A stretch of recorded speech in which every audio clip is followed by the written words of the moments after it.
Hey guys, so NIO did give me that unexpected pop. It went up by 12% from the 30 range.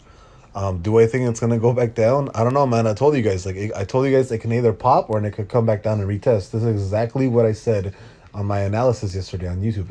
It played out exactly like that. Um, from here on, because NIO doesn't get affected by the presidency and the elections in the U.S. It's a Chinese company, right? So there's no reason for it to be affected, and there's too much hype around NIO right now. There's more hype around NIO, I think, than Tesla. So there's no reason for Tesla to be pumping, which I haven't even checked honestly because I don't care about it right now. But NIO is gonna be a solid player, and with its market cap at barely 37 billion, I do think it has the potential to have a huge market cap of at least 300, maybe 400 billion dollars, maybe even half a trillion. So long term, I do see it there. Short term, it could definitely hit $45 by the end of the year, maybe even by the end of this month. To be honest, if it keeps popping like this, there's no reason it shouldn't.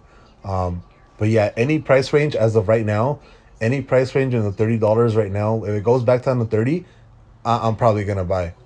If it goes and then if it keeps dropping, I'll probably average down. But yeah, anything around $30 price range is gonna be a really good buy.